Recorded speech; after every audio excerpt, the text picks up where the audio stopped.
Assalamualaikum warahmatullahi wabarakatuh. Innal hamdalillah nahmaduhu wa nasta'inuhu wa nastaghfiruh wa na'udzu billahi min shururi anfusina wa min sayyiati a'malina may yahdihillahu fala mudilla lahu wa may yudlilhu falan tajida lahu waliyyan mursyida. Asyhadu an la ilaha illallah wahdahu la syarika lahu wa asyhadu anna Muhammadan abduhu wa rasuluhu alladzi la nabiyya ba'dahu. Allahumma salli wa sallim wa barik ala Muhammad wa ala alihi wa ashabihi ajma'in wa man tabi'ahum bi ihsanin ila yaumin ba'd. Qala Allah ta'ala fil Qur'anil Karim, a'udzu billahi minasy syaithanir rajim. Alam yarau anna na'til arda nanqusuha min atrafiha wallahu yahkumu la mu'aqqiba li hukmihi wa huwa sari'ul hisab. Shadaqallahul adzim. Jamaah Masjid Agung Al-Azhar yang dirahmati Allah Subhanahu wa taala. Segala puji bagi Allah yang telah memberikan nikmat yang sangat banyak kepada kita. Nikmat kebahagiaan di dunia. Insya Allah kita akan mencapai nikmat kebahagiaan nanti di yaumil akhir. Dan kita bersalawat kepada Rasulullah SAW. Mudah-mudahan kita termasuk ke dalam golongan umat Nabi Muhammad Sallallahu Alaihi Wasallam. Jamaah Masjid Agung Al-Azhar yang dirahmati Allah Subhanahu wa taala. Tertulis di dalam sebuah catatan bahwa terdapat hampir 333 ulama meninggal dunia dari mulai Maret 2020 sampai dengan Februari 2021. Meninggalnya para ulama menjadi sebuah musibah bagi umat Islam khususnya, karena ini diprediksi oleh Rasulullah Shallallahu Alaihi Wasallam menjadi sebuah musibah ketika orang-orang yang berilmu itu meninggal dunia, dan ilmu akan terangkat dan akan hilang karena hilang orang yang membawa ilmunya itu. Dan inilah yang harus menjadi muhasabah bagi kita semua. Apakah kita merasakan kondisi saat ini di negeri ini? Mungkin banyak sekali musibah-musibah yang terjadi karena kita kehilangan ulama. Dunia itu akan damai karena ada orang yang berilmu, sementara dunia itu akan bencana. Dunia akan musnah karena hilangnya seorang ulama. Allah Subhanahu wa taala menyebutkan di dalam surah Ar-Ra'd ayat 41 bahwa Allah Subhanahu wa taala menyebarkan kemenangan Islam kepada seluruh dunia dengan firman-Nya, alam yarau anna na'til arda nanqusuha. Apakah mereka tidak memperhatikan bahwasannya kami telah mendatangi tanah bumi ini dan kami akan menguranginya min atrafiha, dari tepi, dari ujung-ujungnya. Ibnu Katsir menjelaskan ayat ini bahwa kemenangan Islam akan bisa menguasai seluruh negara-negara yang kafir, sehingga negeri-negeri kafir itu menjadi berkurang dari bagian-bagiannya dan menyebarlah umat Islam di dalamnya. Wallahu yahkumu. Allah telah menetapkan keputusannya itu. Allah telah menetapkan ketetapannya itu. La mu'aqqiba li hukmi, tidak ada yang bisa menolak terhadap ketetapannya. Wa huwa sari'ul hisab, dan sesungguhnya Allah Maha cepat perhitungannya. Yang menarik dari ayat ini adalah salah satu pendapat dari Ibnu Abbas bahwa ayat ini berhubungan dengan musnahnya sebuah negeri karena hilangnya orang-orang yang berilmu, karena kematiannya orang-orang yang fakih terhadap ilmunya, dan karena hilangnya orang-orang yang beramal soleh karena ilmunya. Dan ini sejalan dengan sabda Rasulullah Shallallahu Alaihi Wasallam yang diriwayatkan oleh Imam Bukhari dari sahabat Abdullah bin Amr bin As. Rasulullah SAW mengatakan, Inna Allaha la yakbidul ilma intiza'an yantazi'uhu minal ibad Sesungguhnya Allah tidak akan mencabut ilmu itu sekaligus dengan mencabut dari hambanya. Innama yakminu ilma biqabdil ulama. Sesungguhnya ilmu itu akan dicabut dengan dimatikannya para ulama.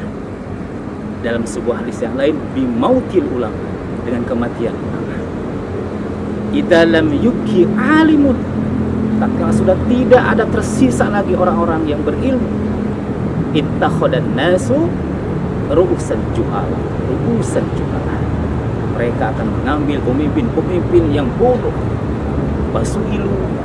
Mereka akan ditanya oleh masyarakat, fatwa, dan mereka akan memberikan fatwa bighairi ilmin, tanpa ilmunya. Wadallu, mereka sesat dan menyesatkan. Jadi musibah yang terjadi karena kematian ulama adalah hilangnya ilmu para jamaah sekalian. Karena ilmu itu akan dicabut oleh orang yang berilmunya. Dan salah satu dari tanda-tanda kiamat Nabi Muhammad SAW adalah yurfa'ul ilm. Rasulullah mengatakan, riwayat hadis dari Anas bin Malik yang diriwayatkan oleh Imam Bukhari, bahwasanya min asyrati sa'ah, dari tanda-tanda hari kiamat itu adalah yurfa'ul ilm, akan diangkatnya ilmu, wa yathbatul jahlu, dan tetapnya kebodohan, wa yusrabul khamru, dan terjadilah banyak sekali orang yang minum khamr, wa yadharu zina, dan tampaklah perzinahan di mana-mana. Jadi ilmu itu akan hilang karena kematian. Maka musibah yang terbesar di negeri ini adalah kematian ulama. Maka apa peran kita terhadap ulama yang sekarang masih ada? Karena ulama yang masih ada ini harus kita jaga, harus kita muliakan, harus kita ikuti majlis-majlis ilmunya, karena mereka itulah yang akan berikan pencerahan kepada kita. Dengan catatan, ulama yang mukhlasin, ulama yang soleh, ulama yang mengamalkan ilmunya yang sesuai ilmunya. Karena 1000 orang yang menghambakan dan beribadah kepada Allah menurut hadis Rasulullah SAW itu lebih ringan daripada kematian seorang ulama. Orang yang berilmu itu kedudukannya lebih tinggi di hadapan Rasulullah SAW, kata Rasulullah, daripada orang yang terendah di antara kalian semua.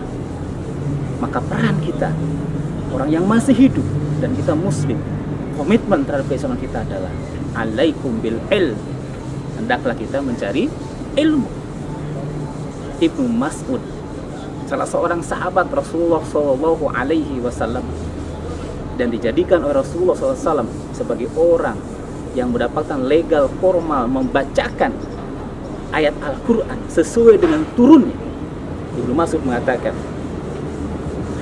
alaikum bil ilm, hendaklah kalian semua mencari ilmu, karena raf'uhu, sesungguhnya diangkatnya ilmu itulah min ruwati, dari orang yang memiliki ilmu. Orang-orang yang mati syahid, mereka yang berjuang di jalan Allah dan dijamin masuk surga, mereka justru ingin kembali lagi ke dunia karena melihat begitu banyak sekali pahalanya orang-orang yang alim, orang-orang yang ulama merupakan pewaris para nabi. Dia meneruskan risalah kenabian untuk saat ini. Maka kalau kita cinta kepada Rasulullah SAW, maka cintai ulama yang mana? Ulama yang selalu mengatakan kebenaran itu adalah benar, dan dia menjalankan seluruh amalnya sesuai dengan ilmu. Bukan yang dimaksud dengan ulama su', ulama yang hanya mementingkan kehidupan dunia saja.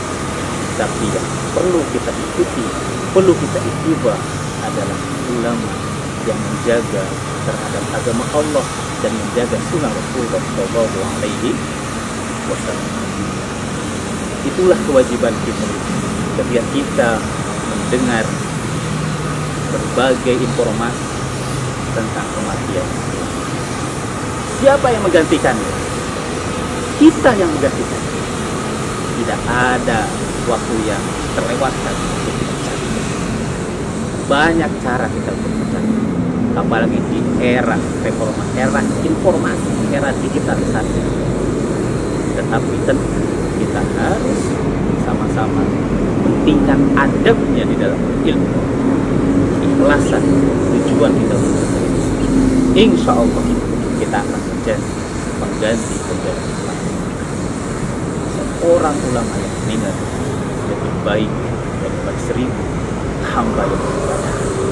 Maka kita jadikan kita belajar sebagaimana karakteristik agama Islam adalah terus belajar mencari. Demikian yang dapat disampaikan.